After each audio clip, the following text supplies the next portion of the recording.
Serigne alors jiite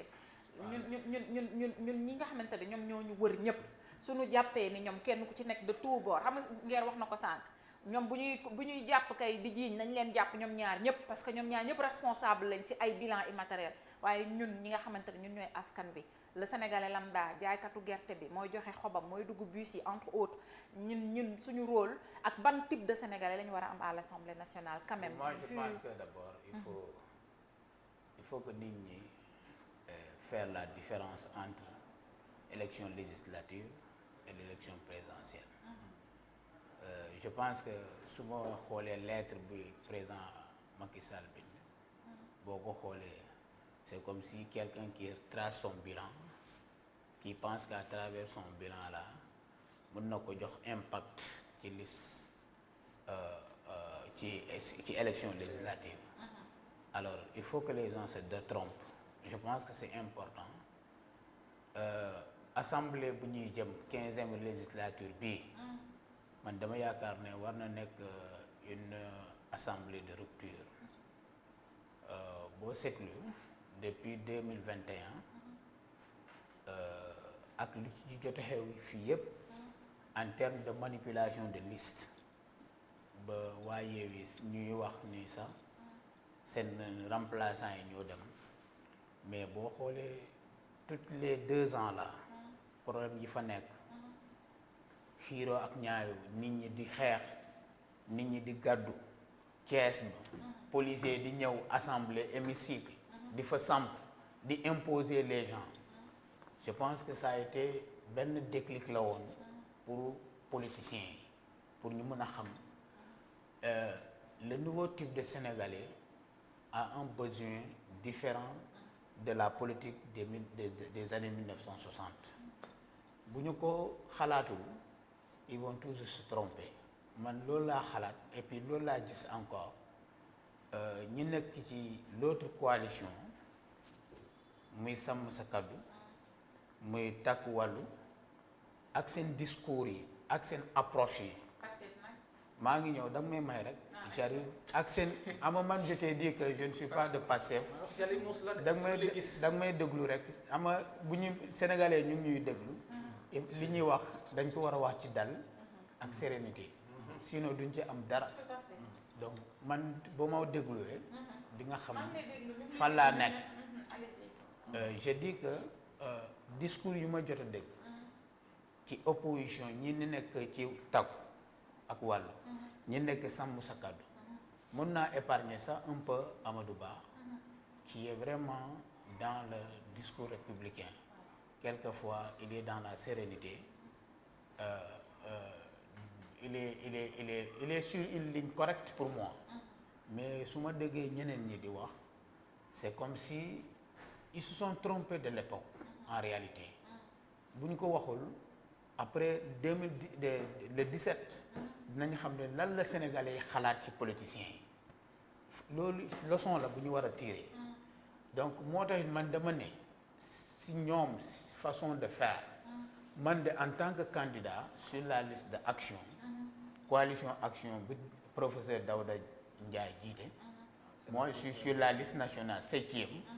donc je ne suis pas de Pastef encore une fois mais je ne suis pas de l'opposition wàllu ak sàmm kaddu parce que ñun dañu xalaat ne dañu war a am benn opposition bu responsable bu digne nit sa dignité rek nga am lan mooy responsabilité opposition li am solo mooy lii de dëgg la nga déggal ko ça c'est la vérité nga nangul nii c'est la vérité lii baaxul nga ŋaññi ko nga proposer ñun si dans cette opposition la ñu bokk et puis loolu mooy suñu xalaat kenn du nekk fii du ñu xooxatal di ñu pousser à dire loo xamante ne ñun ça nous regarde pas ce qui nous regarde bu ñu gisee li pouvoir bi di def ñu ne lii baax na on apprécie on pousse le pouvoir à aller dans ce bon sens là bu ñu gisee loo xamante ne baaxul on dit attention li ngeen di wax ak li ngeen di def du loolu la Sénégalais bëgg ci yéen. moo nekkoon rôle Pape Djibril Fall à l'Assemblée. j'arrive je vais terminer. c'est-à-dire à un certain niveau Pape Djibril Fall bi ngay wax sa place même n'est même pas dans ce sàmm sa kaddu parce que d'ensemble ce cadre boo xoolee tu vas te retrouver avec des gens qui ne sont pas de même obédience de même pensée dafa mel ni ndox ak feu le feu nga tuur leen mais ça ne peut pas aller c'est pour cela qu'est-ce qu'ils peuvent dire même aux Sénégalais réellement en réalité lu tax ñun on s'est retrouvé ici c'est comme takku ak wàllu quand je dis je vois ici APR ak opposition yu ñu amoon avec le PDS pendant presque 12 ans avec tout ce qui s'est passé ici le plus petit Sénégalais xam na ni ñii waruñu bokk benn gaal c'est une pirogue boo xamante ne buy dem ñeneen ñi di koy trouver ñeneen di ko fàtt voilà le principe c'est pour cela que je ne suis pas surpris ki leen représenté non may ma tuuti ama quelqu'un parce que yenn clivage yi boo demee ba ne diw du ma waxateeg moom yenn extrême yi loolu le problème du foofu li ko lal c'est bon que li ko lal c'est l'intérêt personnel ñun bëgg na mën nañ ko xam mën nañ ko wax tamit c'est pour ça que je suis pas surpris ñi leen représenté muy ci ngàññ di wax loo xamante ne maîtriser ko ama boo demee ba jiiñ nit yow yaa ngi Pastef da nga koy fekk ci liste bi ñun on s'est investi durée li bu ñu annoncé élection ak constituer une liste c'est très courte nous sommes présents dans 30 départements sur les 46 alors que les Wallu et PDS ils sont dans 35 départements donc bu ñu waxee loolu ñun on a travaillé d'arrache-pied pour suñu coalition maintenant nous ne sommes pas dans l'invective nekkuñu di parti par parlo nous sommes en train de travailler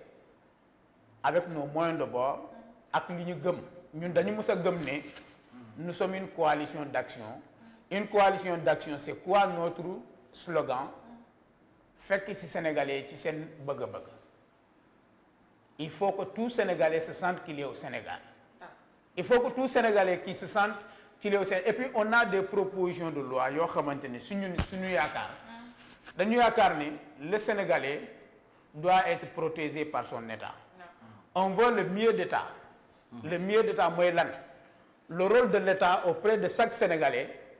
mu fës loolu lañ bëgg loolu mënuñu ko am ci une assemblée buy nekk di parlo et puis li may gis ñi gars yi di wax yëpp ils sont menacés c'est des gens qui sont menacés c'est ça la vérité bu ñu demee ba gis ne seen intérêt comment se protéger pour ñu am assemblée ce n'est même pas question de Sonko priver Sonko de pouvoir parce que pouvoir Sénégal xam nañ ne tant que changé wuñu on a un système bicamérisme qui est un régime présidentiel fort ñëpp xam nañ ko ci texte yi ñi xam texte waxuma ñi parlo mais ñu xam texte xam nañ ne le président a plus de pouvoir que l'assemblée loolu bu ñu ko changé wul et puis changement boobu ci assemblée la war a jaar bu ñu ko changé wul mais vous pensez que s'il y a une assemblée gagnée par exemple par non bu nee opposition boo nee opposition tu laisses plus de 42 partis parce qu'il y a 42 partis et coalitions ils sont tous de l'opposition ils sont pas ceux qui sont du pouvoir c'est connu je te dis que le débat qu'on veut nous faire qu'on croit bu ñu jëlee Takku Wallu s'il gagne les élections là vous pensez qu'il peut travailler avec ce président ce pouvoir il y aura toujours des questions de non-sens est-ce que même le pouvoir mais ils seront obligés peut-être de s'entendre c'est ce que nous souhaiterions c'est le souhait mais xam nga da ngay xool ñaari ñun dañu gëm ne ñun on serait à l'Assemblée et nous avons des propositions de très pertinentes par exemple le capital social des entreprises ñun dañu yaakaar ne il faut faire passer des lois pour permettre aux ñi liggéey ci entreprise balaa entreprise bi di dee ñi ko entretenir ba mu màgg ba mu am benn dayo ñu ouvrir leen benn capital social donc yaa ngi wax xam nga yaa ngi wax ci le type xam nga le type de député dafa war a nekk un député bii def proposition de loi dafa war a nekk un député qui ce n'est pas là seulement le pouvoir a dit ça on vote comme ça se dit la fois dernière là ñi nekk ci député quand je voyais des députés là Non, je ne dis même pas, il dit que moi je suis député de tel parti. Nous voulons un député sénégalais. D'accord, très bien. Merci beaucoup, Djité. Nguer, très rapidement, Abdou Nguer, Assemblée nationale, Serigne Assemblée nationale, xam nga bu ngeen fay yeggee yéen ñaar moom yow jàppee nga Serigne waa Pastef déjà